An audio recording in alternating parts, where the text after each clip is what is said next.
Wojcicki? My name's Susan Wojcicki, and I'm used to responding to Susan W. blah, blah, blah, blah. It's actually not that hard to say. Susan W.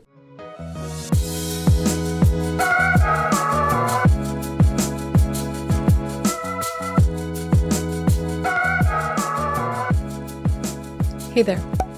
In case you've been living under a rock, let me tell you what's going on. Pretty much all that I know what's going on in the YouTube drama sphere. But something I want to talk about nonetheless. Trisha Paytas went on Keemstar's podcast, Mom's Basement. Specifically, Keemstar's podcast with Faze Banks. I'm starting to venture into a territory where I talk about douchebags I really don't know much about. But I do know that I don't like Keemstar for a number of reasons. And if you're living under a massive boulder and don't know why people might dislike Keemstar, then just at this point go back. You're better off there. It's nasty out here. Keemstar, prolific R-word apologist. Like, is there some way to force oral sex on someone? I don't understand the physics here. Mental health non-believer. I don't know. I don't even. Go look him up. Go look up who Keemstar is. I don't want to explain who this hat is because you know, and I know. So the internet has been abuzz because Trisha Paytas made the decision to go on Keemstar's podcast with Faze Banks called the Mom's Basement podcast. The Mom's Basement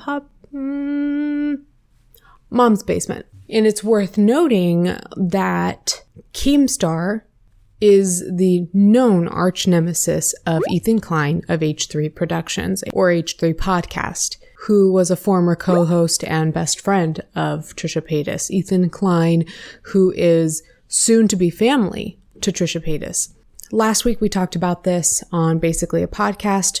We talked more about the prospect of Trisha going on Keemstar's podcast. We didn't know what the contents of the podcast were to be. We didn't know what conversations were to be had. Trisha told us in a number of videos that they went on this podcast as somebody who does not like or support Keemstar and as somebody who wanted to confront Keemstar, particularly in light of some recent videos they put out, they being Trisha, criticizing Keemstar for entering a relationship with a young woman half his age. If you're not aware, Keemstar is 39 years old, if I'm not mistaken, and his girlfriend is 20 years old. Me and the girlfriend have broken up. I know, sad.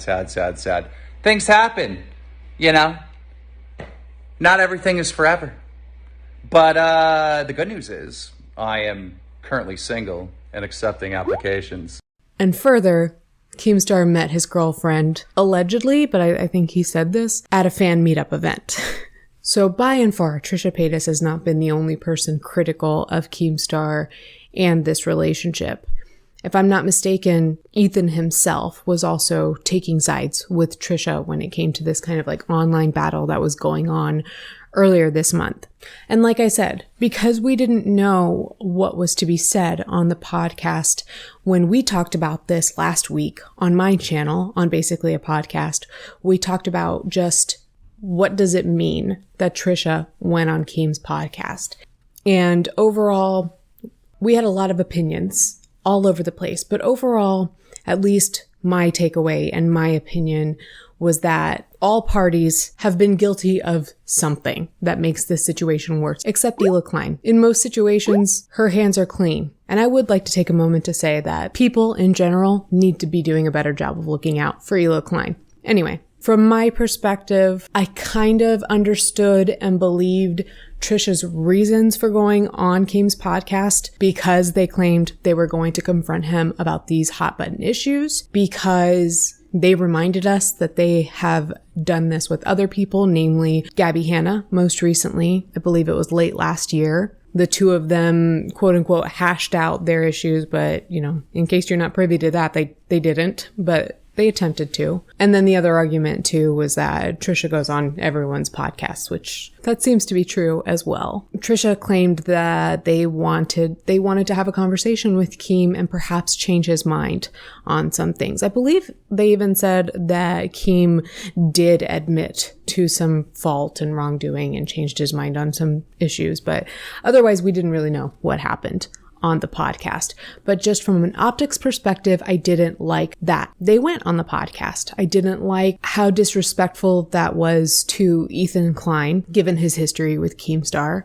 And I didn't like the signal boost that it was giving to Keemstar, regardless of the content of the podcast. So just on a surface level, I didn't like the prospect of Trisha Paytas going on Keemstar's podcast. But I withheld my judgment about the things that were said on the podcast until I could actually hear them, which thankfully was wrapped up in a short 38 minutes in an episode that was released this past Wednesday, I believe. August 18th? I'm trusting that August 18th was a Wednesday. But just to give a little bit more backstory, because these details are also important, is what happened prior to this podcast episode. Around the time that Trisha was uploading videos, I believe under the title of the Enemies podcast, which I did a quick search, didn't see them online anymore, so they might be deleted or I just didn't do a good job. It's difficult to find Trisha Paytas' videos because I do believe that they actually are shadow banned to some degree on YouTube.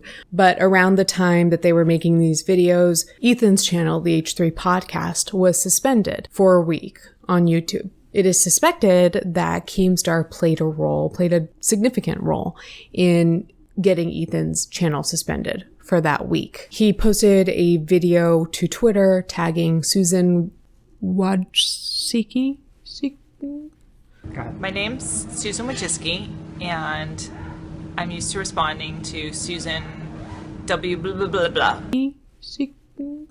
But it's Wojcicki, and it's Polish, and that's my name. It's actually not that hard to say. It just looks hard when you see the spelling. Susan W., mommy and CEO of YouTube. He tagged her in a video on Twitter where he essentially complained about the harassment he was receiving from Ethan Klein by way of some sexually explicit and distasteful jokes that Ethan made on the H3 podcast. And I think these jokes poked fun at Keemstar's relationship and Keemstar as a person. But because Keem deleted that Twitter video, I wasn't able to find it I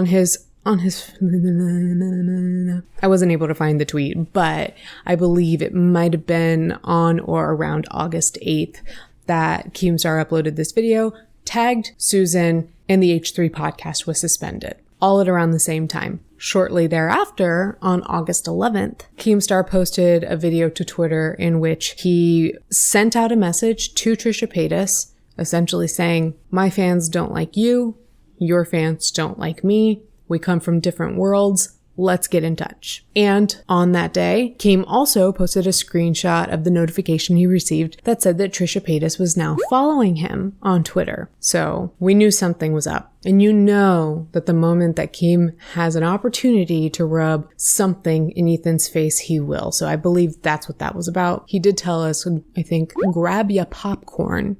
And then on August 15th, Keemstar posted a picture of himself holding up his middle finger, like the 8th grader he is, sitting next to Trisha Paytas and Faze Banks, to imply that Trisha was going to be on his podcast. Interesting detail, that same day, he posted an almost identical photo in which Gabbie Hanna was between the two men. It is believed, and some of you know I don't like to believe things that I don't have hard proof for, but this one I do believe. It is believed that Keemstar brought Gabbie Hanna on his podcast the same day that he brought Trisha Paytas on his podcast. Whether or not it was to pull some sort of bait and switch to kind of have a gotcha moment on Trisha Paytas, at this point we're unsure because that podcast hasn't been released. As of my video, this video right here going up, that podcast may or may not be out. I believe they're released on the same day. Anyway, so we'll see. We'll see how that goes, and maybe I'll talk about that in a video too. But I was able to take down some notes, really essentially point by point what was said on this podcast for the most part. There were a couple of things I didn't really care to take note of, but I wanted to really kind of break down what was said on the podcast and give my commentary, because what the hell else am I going to do on this channel? I noticed a few people who commentated on this situation did note that this podcast ended up being almost entirely about Ethan Klein. Yes, that is true, but I think what some people are failing to point out is not just that this podcast was so largely about Ethan Klein, but that Trisha Paytas themselves brought up Ethan Klein several times, unprompted. I counted at least 7 times that Trisha brought up Ethan's name unprompted. If you want the timestamps, I have them written right here. At around 1:30, around 2:10, 5:20, 7:45, 8:05, 15:45 and 20:30. And of course, there were other points throughout the podcast in which they talked about Ethan as prompted by Keemstar or Faze Banks, which I'm going to note now that Faze Banks appeared to be the voice of reason in this podcast. And that, do not take that to mean much, because that bar was low. That bar was as low to the ground as possible, and still I take serious issue with some of the things that Faze said, though he did at times give me just a bit of relief for his ability to speak negatively about some of the things that these other two were going off about. So at the beginning of the conversation, Trisha makes it clear that they are not pro Keem, that they are just there to have a conversation. They're not friends, but then also added, but you never know. It's not that like we're going to be like friends, I don't think, but you never know. And this really set the stage, because I will say I would have maintained a shred of respect for Trisha's decision to go on this podcast if they truly, truly stuck to their guns about confronting Keem and remaining hard-nosed about that. Maybe even to the same degree that they did with Gabbie Hanna, but that was not the case with this podcast. I don't know that I would have been as comfortable being harsh and cutting and confrontational on someone's podcast in person, but at the same time, I'm not going on Keemstar's podcast. So once that opportunity is presented to me, then we'll see how I do compared to Trisha, because that opportunity is going to fall in my lap. Sarcasm. But shortly thereafter, Trisha talks to Keem about how Keem should have Ethan on his show, that the two of them should have a conversation much in the way that they were having a conversation. And Keem shut that down pretty quickly to say that although he would like that, Ethan will not put himself in a situation where he will lose. And he says something to this effect, or almost exactly this sentiment actually, a couple of times. And that immediately made me think of this whole quote-unquote Peter Pan complex that Keemstar claims to take pride in, that nobody really is all that combative about, because Keemstar does seem to stay in the mindset of, like I said, an 8th grader. Like the fact that he talks about like winning and losing the way he does, and he talks about L's and W's. Ew. If you say you want to have a conversation, but it's about winning or losing, you're not asking for a conversation, you're asking for an argument. So who can really blame Ethan for not wanting to go on Keemstar's podcast? We assume. You don't want a conversation, Keemstar. Like, please. And this point kind of segues into Trisha talking about their experience with Gabbie Hanna. They said that, it's good to have conversations with people. They like to go on podcasts to work out issues that they have with people. They did it with Ethan and it went well. They did it with Gabbie Hanna. It did not go well. And at this point, Keem kind of goes on to talk a little bit about his friendship with Gabbie Hanna. I actually used to hate Gabbie, and I recently became friends with her because she doesn't have any friends, right? And I feel like sometimes the internet is just too mean to her. Like they're over the top. Do you think that it's possible that maybe she's getting a little bit too much shit? I'll plead the fifth on this one. I think it's there's crossing the line, right? I think you're able to handle crossing the line and you admit you're an asshole. I think she gets it blurred where she I don't know if she thinks she's trolling, she thinks she's in control, but then there's sometimes where it's no, you're actually being an awful person to this person. You know what I mean? I think a lot of it though is the unbelievable bullying and hate and the T channels, right? It doesn't matter what Gabbie does or says. She's always the bad guy. She's always the villain. You know what I mean? You can't monetize a video and be pro Gabbie in any situation. Do herself any justice. True, I agree with that. The shit, like the way she yeah. And I appreciated, of course I would, but I appreciated Trisha kind of sticking to their guns when it came to Gabbie Hanna. The nicest thing they said was, I'm pleading the fifth, when Keem was like, don't you think that Gabbie, you know? I feel like I sounded like the teacher in Peanuts just now.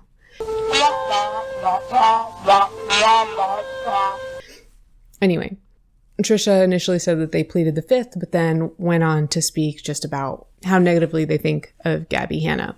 Keemstar blames quote-unquote T channels, put a pin in that, for bullying Gabbie Hanna. Thankfully, Faze banks to the rescue. Faze says something to the effect of, she doesn't do herself any justice. There's never been a time that she's admitted to being wrong. When you have issues with that many people, you have to realize you're the common denominator, the occasional voice of reason. And at this point, Trisha does push back on Keem a little bit and does say, well, you're a T channel, essentially, which is hilarious because he claims that he's not. Again, he had just blamed T channels for the demise of Gabbie Hanna. I wonder where that notion came from. He claims that he is the quote unquote male Trisha Paytas on YouTube. He's just that 2010 YouTuber, and that he's a troll, that he likes to talk shit, and that he's a troll, all to kind of combat the notion that he's a T channel. But let's note that on top of his other channel, his, individual channel being called Drama Alert, the bio under the Mom's Basement podcast I have written here, it says, every week the internet's most authentic voices, Faze Banks, Killer Keemstar, and Colossal is Crazy, spill the tea on the hottest topics and talk to the biggest names from every corner of the internet. They spill the tea on the hottest topics. And Keemstar is like, I think this is the troll.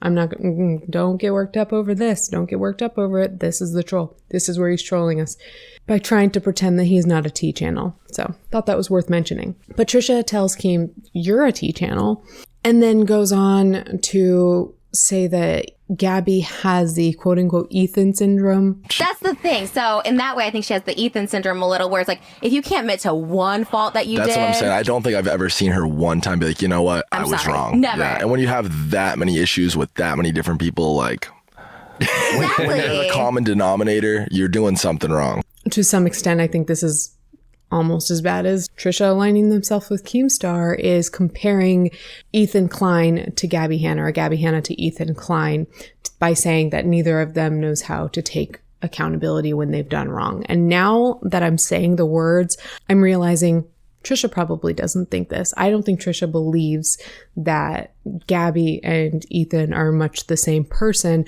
so much as Trisha, it was probably hurt to hear Donna Klein, Ethan's mother, say that Trisha and Gabbie were essentially the same person when prompted by Ethan to give her opinion on Gabbie and Trisha once Donna took over as a co-host of what has now become the Family's podcast. So, just a random little thought that hit me. I don't like it. I don't like it because I think that, here we go on a tangent, buckle up. I don't know that you need to buckle up. This is a super quick reminder to like this video and subscribe to my channel if that's something you want to do. If that's not something you want to do, just don't. I'll shut up and start talking now. But I do want to take a moment to note that people across the board, whether that be Trisha, Ethan, the audience, everyone in between, is comparing this situation, Trisha talking to Keemstar, comparing that to Ethan and any involvement he may or may not have had with Gabbie Hanna. If you didn't know, shortly after it was made known that Trisha went on Keem's podcast, Ethan tweeted that Gabbie, shortly after the dissolution of the Frenemies podcast, Gabbie reached out to Ethan and wanted to come on the H3 podcast. It's so embarrassing for you, girl. And there have been a lot of comparisons. There was a clip from Trisha's channel where they mentioned that Ethan showed them something that would have devastated them if he took action on. So we are to assume that is the DM that Gabbie sent Ethan about coming on the H3 podcast. Trisha referred to it as devastating, or it would have been devastating. Of course, by tweeting that out, Ethan himself made the comparison, or the comparison is implied, that this would be like Ethan Klein ex Gabbie Hanna. But I think this is worse. Ethan really has a handful of people that he has like one-on-one beef with. That's to include, what's the guy's name? Ryan Kavanaugh, the owner of Triller or whatever media company is a parent company to that, because he's being sued by Triller. But really, if we're talking about like long-standing relationships and what's the opposite of a relationship? I don't know. A long-standing enemy. He has a long-standing enemy in Keemstar. Trisha has had issues with a lot of people over time. So yes, while Gabbie is one of the main players in terms of Trisha's enemies, Keem is really Ethan's one. So I think that it is a bit clement of Ethan and the general audience to compare this to a situation between any of them and Gabbie. So just wanted to point that out, that I think this is worse. And that is saying a lot. Keem does say, I used to hate Gabbie, but she doesn't have any friends. And I have nothing to say about that. I just wanted to point that out. Trisha says that they don't want to start drama for no reason, but if there's a conversation to be had, and then kind of trails off. And there's just an implication that like there's a reason to go on Keem's podcast because they have a conversation to have. But where did that conversation happen? I thought that Trisha was going on this podcast to have a conversation with Keem, if for nothing else than to talk about their issue with Keemstar dating a 20-year-old girl. We were under the impression that that's what this podcast was predicated on. And now, in my notes, I'm a quarter of the way through the podcast, and they've only ever talked about Ethan and a little bit of Gabbie. They did go on to talk about David Dobrik, and I believe it was Faze that really kind of challenged Trisha's opinions on David and asked some questions about David's standing on YouTube as perhaps somebody who just got way too famous, way too young, has been working all alone, and perhaps there may be room for him to grow or for him to have grown in this time here on YouTube as he's made these mistakes and learns from them. And Keem notes that David gave a really good apology in the second apology video that he did during the earlier cancellation of this year. And Trisha goes on to note that while that apology might have been good, it is clear by what David's friends continued to say that at least this group of people collectively doesn't really think that David is in the wrong. They note that Natalie, David's assistant, has said something like, oh, he was just in the wrong place at the wrong time. And I do think this is an important point to make. As just an aside, and I'm not going to specifically point out who else is coming to mind when I say this, though patrons, I'll give you guys the details if you want. But I do like this point because it is important that when you make an apology, you don't co-sign anyone's forgiveness for your actions when that person is not who the apology was for. I'm not going to say that I've never done this before. I just learned shortly after gaining a platform on YouTube that if I'm going to make an apology, I can't be hearting and co-signing and allowing people to say things like, oh, no, you don't have any reason to be sorry. You have no reason to be sorry. You didn't do anything wrong.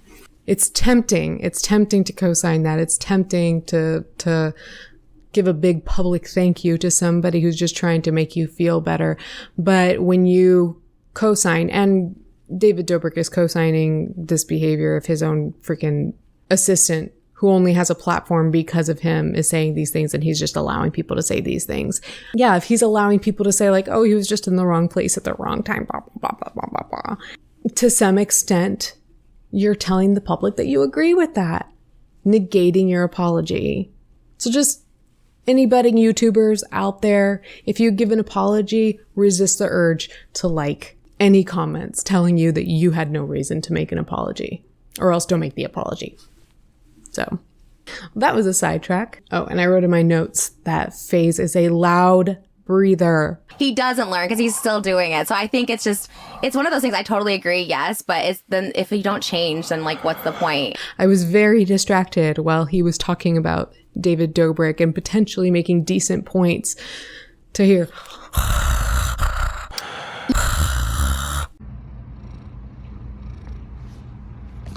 Keemstar puppet doll. And I'm like, I'm not criticizing the dude for his breathing, just their decision to allow that to come through on the audio track.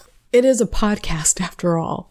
And while I do believe that I am maybe being a little bit petty talking about Faze Banks that way, he did bring up some points shortly thereafter that I think are very worthy of some very scathing criticism. As they're talking about David Dobrik's content, the topic of consent comes up. And so initially they're talking about consent in terms of consent to film certain things. I believe the implication is about the consent or lack thereof for David to prank his then friend Seth Francois with a makeout prank where Seth believed that he was going to be making out with Corinna Kopf in a video, but in fact was making out with Jason Nash. Trisha goes on to extend that to a situation more recently. According to Trisha, there was a vlog in which David Dobrik is filming his friend Susie Antonian blackout drunk. And according to Trisha, this is an indicator that David really hasn't learned his lesson. So then Faze goes on to talk about consent in other ways. And he says the words, traditional example. Where's that line though in changing your mind? You know what I'm saying? Right. Because it kind of is unfair to the other party when it's like, for example, like the traditional example of like you sleep with a girl, and she's all about it, she's cool with it, you guys hang out a few times, down the road she's not fucking with you, doesn't really like you, kind of regrets sleeping with you. Oh, this bothered me so much. And he kind of trails off, but the implication there very much, and I know I keep saying implication, but like, and I don't like to do that. I tend to take people at their word, but these are very, very strongly made implications. The implication is that the girl who, you know, sleeps with you and then later regrets it, comes back and claims SA, claims that she didn't consent. And though that conversation didn't really go anywhere, everybody was just kind of on board, including Trisha, like, yeah, well, true. Yeah, true. What? No. Not to say that that doesn't happen. Not to say that it's never happened that a girl has regretted sleeping with a guy and thus retracted consent and claimed SA. The problem is people, particularly people in this camp, you know, those that are adjacent to people like Keemstar, Gabbie Hanna, Jake Paul, Curtis Lepore, you know, those kind of people. These are the kinds of people that outright negate the claims of victims. Their default state is to not believe victims of SA when they come forward with their stories. I don't understand the physics here. So I found it to be pretty disparaging, but also illuminating into the hollow minds of people like Faze Banks and Keemstar that this is, in my opinion, this is what it sounds like, this is just kind of like what these guys think SA is, or what SA allegations and claims are. It's usually just a girl regretting having slept with a guy. Fight me on it. I'd love to be wrong, but it sure as hell didn't sound like I am. I hated that. So nasty, makes me not even want to point out where I feel like Faze was fair moving forward, but let's do this anyway. And I do point out that Faze is fair in some ways, but it's all just kind of a big hairy mess because they keep talking about Ethan. So Faze will say things like, I can't believe Ethan was so patient with you. And they all agree, Ethan was so patient. But also, does it bother you that, you know, Faze too, Trisha, does it bother you that Ethan latches so tightly to people's pasts when he himself is no angel? And they go on to give examples kind of looking into Ethan's past. But first, Keem comes in with just like such a weak point. Ugh, it's so gross, embarrassing, cringeworthy, all that. There was an episode of Frenemies where he was talking about, you know, he's come at me for like having horrible takes on mental health, which I 100% have. And I've only had to like learn and grow from this stuff because I really don't understand it. And I'm trying. But like, in the same podcast, he makes these arguments against me for having bad takes on mental health, but then he says he wants to give an award to Gabbie Hanna for the biggest mental breakdown. It's like, he's a walking, talking hypocrite. Yeah. Yeah. Oh, for sure. And I don't think there's anything wrong with that because I'm also a walking, talking hypocrite. It's just so apparent that Gabbie is in Keem's ear, harping on shit that nobody else cares about. Like, I don't want to make this video about Gabbie as much as you know I could, but fucking stop making everything about you, Gabbie. You and your fans want me to stop making everything about you. You stop making everything about you. There's this beef between Keem and Ethan, and now Ethan and Trisha.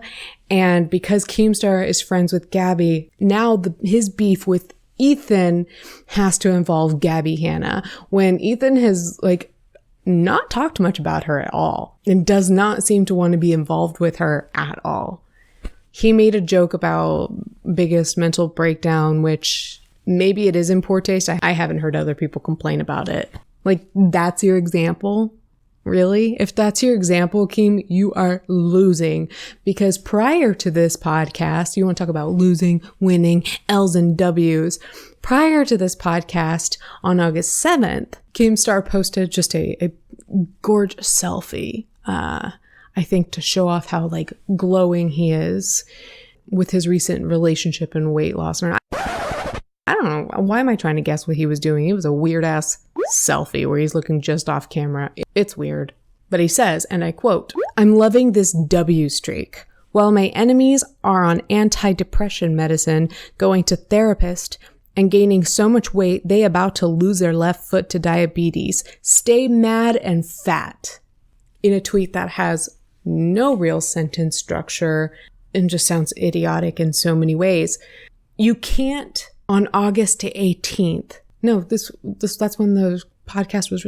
You can't on August 15th go on some sort of diatribe about somebody else not having grown properly in the realm of takes on mental health while alluding to the growth that you have made when a week prior, you were saying something so disgusting that offends people so far beyond just Ethan Klein. I'm on antidepressants. How does that make me feel? It makes me feel like Keemstar is a piece of shit. Surprise, nothing changed. But I would beg the question of Trisha Paytas. What do you think of Keemstar? You went on Keemstar's podcast after he said that. It looks very pointed towards Ethan Klein, but even still, even completely taking Ethan out of the picture, Trisha, how do you feel about somebody like that saying something that disgusting so recently? They didn't talk about that on the podcast. Keemstar making a vague allusion to having had bad mental health takes, having had them. Not last week I said something disgusting. No, he didn't say that. He said, I've had some bad mental health takes. But we're talking about current day.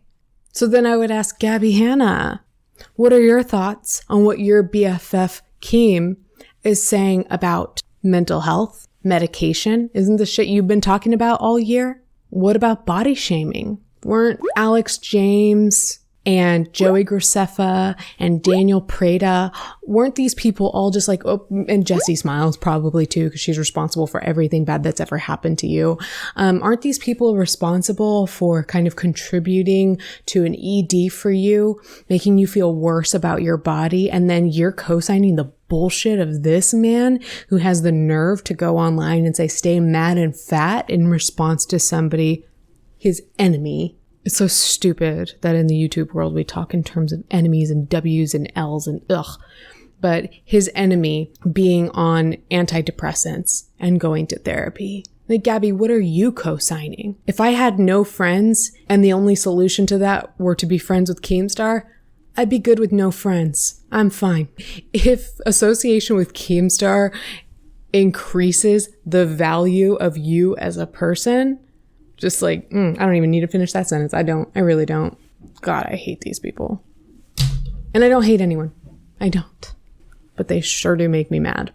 So at this point, Faze introduces Keem's girlfriend to Trisha. She's right there. Look at her. Oh, wait. Really? Wait. Yeah. She's not a child. Look. Oh my gosh. She's a real person. How did that get blown? Okay, anyways, There's no chains on her. She's not handcuffed to the couch. She's chilling. Hi, nice to meet you. No. First of all, how did that change in a week from I'm not posting her, I'm hooking up with other people? Because you guys fed the beast. You guys gave him a reason to do it. I'm happy for you. And Trisha seems so surprised that that person is Keem's girlfriend and says, and they trail off. They say, oh, how did that get blown out? And we assume that, something like blown out of proportion. They also said, I'm happy for you to Keem regarding his relationship. They said, it's like I'm commenting on something and it just got blown up. They go on to make it out to be that their issue wasn't so much the age gap between Keemstar and his girlfriend, but more so the concept of older men dating younger women and then hiding them from the internet. They compared that to their relationship with Roger Bart, as well as a relationship Jason Nash is or was in with a much younger woman. They talk about the attitude being kind of like, don't tag me anything. I don't want anyone to know we're together. I don't want anyone to know who you are.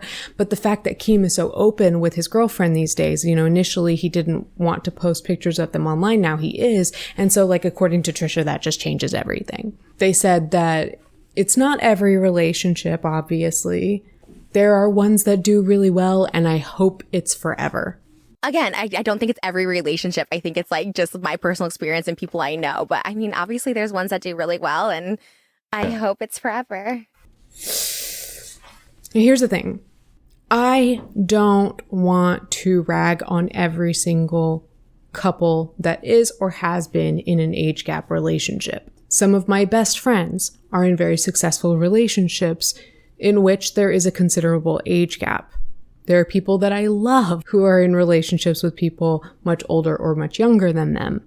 But I'm not going on Keemstar's podcast under the pretense that I'm going to approach him and confront him about his relationship with his much younger girlfriend. That's what this was all supposed to be about. And guess what it's not about? This. You could just home in on this one little part of the podcast and say, okay, everything Trisha said that this podcast was supposed to be about, it is not. It is not. And then further, to defend themselves against the rest of the internet that is criticizing them for going on Keem's podcast to say, I went to have a conversation and to confront him about this issue. You didn't do that, Trisha. I would venture to say if Trisha had stayed home and made more videos about this, that they would have maintained their stance on this. And there is some integrity in that. But going on a podcast claiming that you're doing so because you're strong enough to approach the people that you have tension with and speak your truth, you're not speaking your truth. You're waffling on this issue. So what was the point? There was no point. There was no point in going on this podcast, just based on the way that these people talked about this issue. There's no point. And I don't want to get too granular about this. The internet has covered it enough and it's pretty boring. But they did go on to talk about the strike against Ethan's channel and whether or not Keem played a role in that. And as you may already know, Keem has also waffled on this. He says, no, I had nothing to do with the strike. I didn't strike his channel. Did you file the strike against Ethan's channel? I did not. But then he says, well, I did post a video. Got angry. I didn't flag him, but I made a Twitter video tagging Team YouTube, and I tagged Susan, the CEO of YouTube. I saw that. And I was like, what the fuck? What is going on here? You can't do this shit. Why? If I respond in this same matter, my channel's gone. I'm sick of it being not balanced. And I deleted that Twitter video because I thought that was over the top. And then they eventually took action against him. I didn't flag his account, but then technically I guess I did because I did tag Susan and I made it known, right, that there should be some sort of action taken against Ethan Klein. God, and he's such a baby about it too, because he claims to be so unbothered by these things. Like he'll say, I'm not mad, but then he'll talk about how he was mad.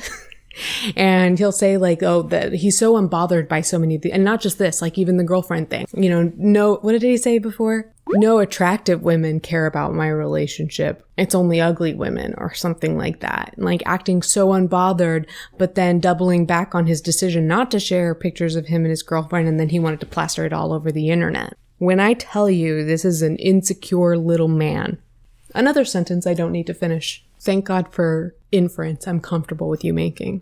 But he talks about how he's not a fan of censorship and goes on to use an example of him sending Ethan pictures of horses.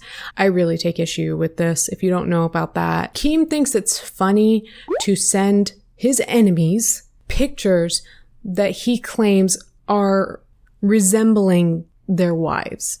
So in one case, with AB, who was one of the crew members of the H3 podcast, the newest one, or I think Love is the newest one, AB's the second newest. I'm also not counting the people who are usually off camera. Anyway, here recently, Keem has taken to sending AB pictures of witches with the implication that AB's wife looks like a witch. Along that same vein, Keem has historically sent pictures of horses to Ethan, and if I'm not mistaken, his fans have as well, have sent pictures of horses to Ethan with the implication that Ethan's wife, Hila, looks like a horse. Now, I know that Hila Klein is gorgeous and doesn't look like a horse, even though horses are gorgeous. But no, she doesn't look like a horse. She is beautiful. She knows that. I know that. You know that. Ethan knows that. Keem knows that. Everyone knows that. But just like I said in my last video, even if you know something to be categorically untrue, when somebody says something nasty like that, it hurts. Or I should say that it would hurt me, because I don't want to speak for other people, but it is hurtful. It is just inherently hurtful and nasty and mean. And you can play little games all you want and say like, I'm not harassing him. I'm just sending pictures of horses because I hear they make him happy. That's some pussy ass shit. And you, Keem, are an insecure little man who can't speak with his chest. You do own that you were sending those photos to mess with Ethan, but you won't own up to what you were actually doing with that, which kind of like bleeds into this next point so strangely. Because Keem goes on to say, I want to bully.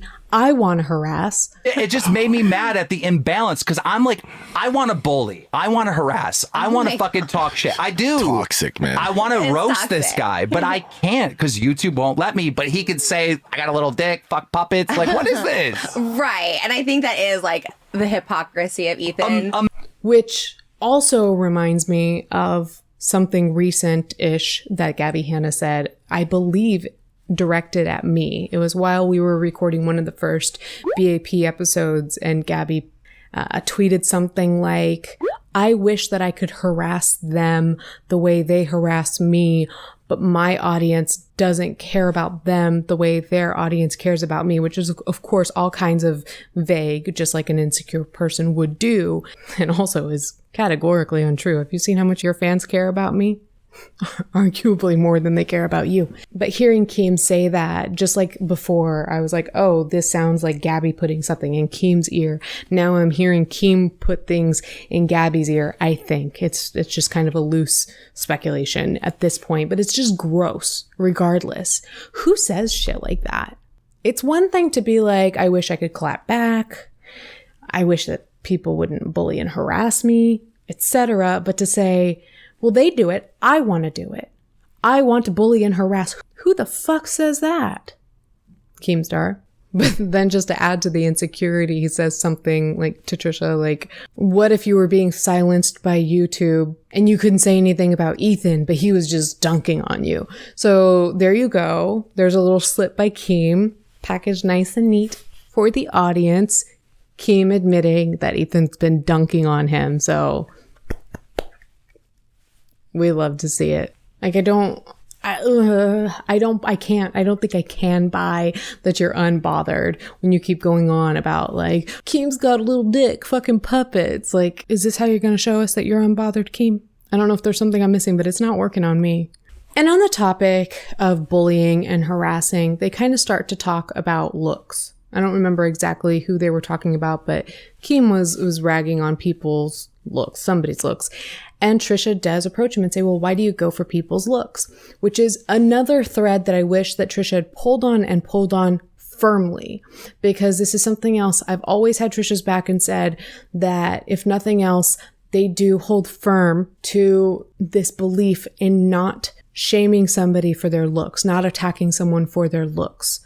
I've talked about this a good bit, and here they had the opportunity to really press this issue, and then they just kind of laugh it off.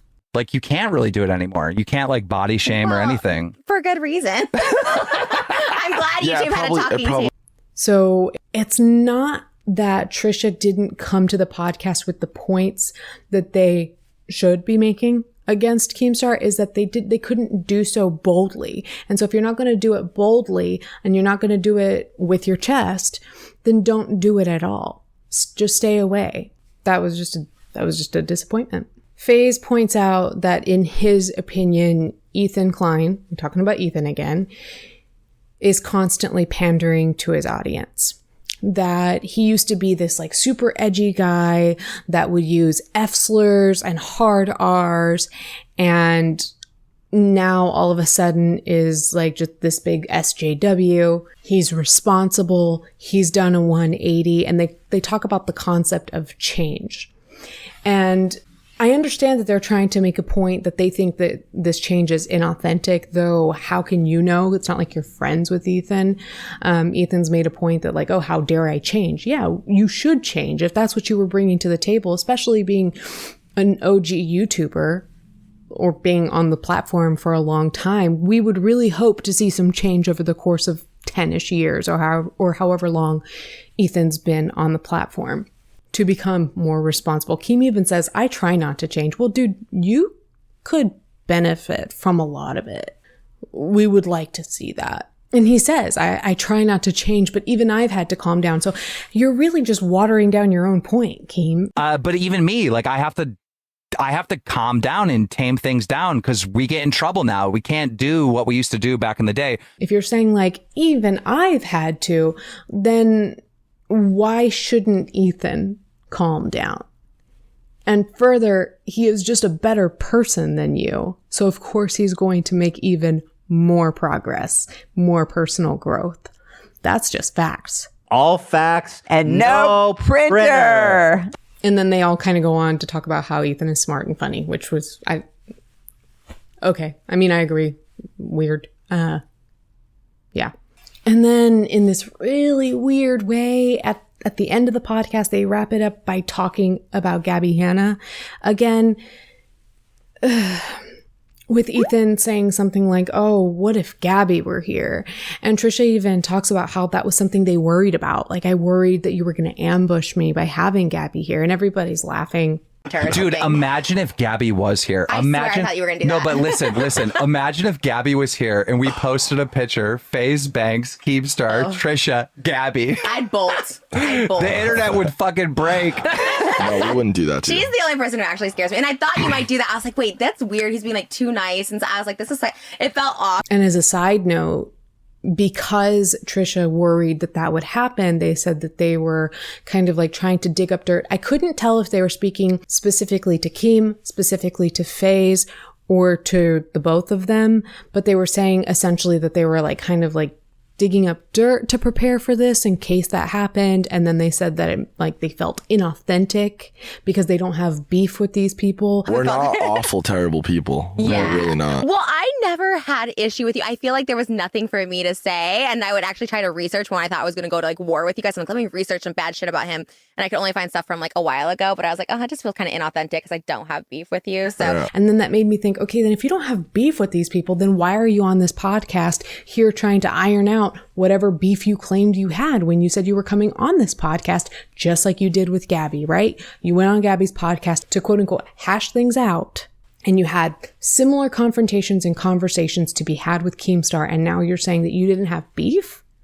Unless that's specifically for Faze, but I don't like, I was confused. Going back to the whole concept of, oh, what if Gabbie were here? What if there were a picture of Keem and Faze and Trisha and Gabbie? They're laughing. And when I say they, I mean really like Keem is laughing at this concept. And it, like I said, we can't know the nature of that podcast with Keem and Gabbie, but we do know, or we have a pretty strong inclination that Trisha didn't realize that Gabbie was going to be showing up there that day, which we believe to be true as evidenced by the photos that Keem posted to Twitter that day. And Keem goes on to say something like, Gabbie's so misunderstood. Gabbie's so misunderstood. I wish so bad that you guys would actually take the time to make peace. And well, Gabbie, she could be showing you what she wants to show Right. you. Well, Gabbie, Tell your boyfriend you had herpes, and my Jason was just like scared of me because he thought I had herpes, and I was like, bitch, I don't know you. I didn't know her. I was like, what? And then she lied on the podcast. She tried to make me believe I invited her to Thanksgiving when it didn't, and the next day she's like, oh yeah, that didn't happen. I'm like, why would you tell? I wish you guys would take the time to like sit down and try to, dude, huh? Trisha's been talking about that podcast that they did with Gabbie Hanna. They tried to do that. I really wished that Trisha would have brought the same energy to this podcast that they had brought to Gabbie's podcast at the very least. But also, yeah, they've tried that. In my opinion, Gabbie was a shit. So no, they're not going to try that again. Again, Faze comes in to say, well, she could be showing you what she wants to show you to Keem in response to Keem saying, Gabbie's so misunderstood. An asshole's an asshole. I'm sorry. An asshole is an asshole is an asshole. There's no context missing from that girl's behaviors. She has been an asshole. There's no misunderstanding. Don't pin that on us, Keem. Just because you have to justify being her friend these days. Ugh. Ugh, both of you. Ugh. And he says that Gabbie, he being Keem, says that Gabbie's biggest flaw is always having to be proven right in every single situation. Gabbie's biggest flaw is needing to be proven right, like always in every situation, right? I like talking about her. Like, it gives me the heebie-jeebies. Sorry, I'm like really scared. I'm terrified of her. Like she just needs to like drop some stuff and just make peace with people. And that's what we did. And I think you guys could do it at some point. But she has like a lot of delusions with the Jessie Smiles thing. Like, she has a lot of delusions. And like, thank you for saying something that made sense in all of this hullabaloo. And then we get one last note from Trisha where they start to say the thing that they should say, but then waffles again, saying something like, I'm still more pro Ethan, but like, I like you. I just want to say I'm more pro Ethan, but I like you too. You're okay. Thank you, Trisha. You're okay. And it's just like, why did you defend this at all? Why did you defend this decision? There would have been more integrity in just straight up saying like, I don't like Ethan. I don't like how he did me dirty or whatever your reason is. And then just being like, I wanted to hear out Keem. Because he's a human being. And just like in real court, in the court of public opinion, if you're going to judge and condemn somebody, you should at least hear them out. Or whatever the reason, I just like, there's no making this okay, but it's just, why did you try to pretend that you were there to confront somebody that you didn't confront? Why did you pretend that you were there to present a thought-provoking conversation for this person and an opportunity to grow when none of that happened? Him making a vague allusion to having had horrible takes on mental health in the past is not Keem owning up to his most current fuck-ups, his current horrible takes on mental health, his current expression of disbelief of SA victims. Like, I thought you were on Jesse's side. I thought you were on the side of the victims of Jake Paul. Like, huh? Anyway, I've recorded for a long time, but I should note that at this point, once this video is released, we will have most likely discussed this podcast or this situation on BAP, which is short for basically a podcast, which is a weekly live stream that I do on Tuesdays, 6 p.m. Eastern Standard Time on YouTube, and it is also uploaded onto podcast streaming platforms the next day. But by now we would have spoken more about the fallout from this podcast, kind of more of the interactions between Trisha and Ethan, Trisha and Moses, with Ethan and his parents. As for everything outside of the podcast itself, talking more about the dynamics between these people reacting to this situation. If you haven't watched that BAP, I would recommend going back and watching it or listening to it on the podcast streaming platform of your choice. I'm hoping it was a good time. I trust that it was for a lot of us. But yeah, you can find us there on Tuesdays, 6 p.m. Become part of the conversation. I would love to have you. Follow me on social media at Hello Leash, particularly on Instagram, where I am making better use of Instagram stories and posts to engage with you guys. And make sure that you subscribe to the channel so that you are getting updates on my community tab posts, especially if you do want to partake in the conversation that is BAP. You'll find posts on social media, but particularly Instagram and community tab, where I'll talk about upcoming topics and give you an opportunity to weigh in with your opinions, which I would so love for you to do in the next one. But for now, I think that it's just you and me. You, meaning the one person who's watching who's not me. And I thank you. I thank you for showing up and listening and giving this video a like. And just in general, humoring me once again. I love you, dude. And you will see me in the next one. Thanks. Bye.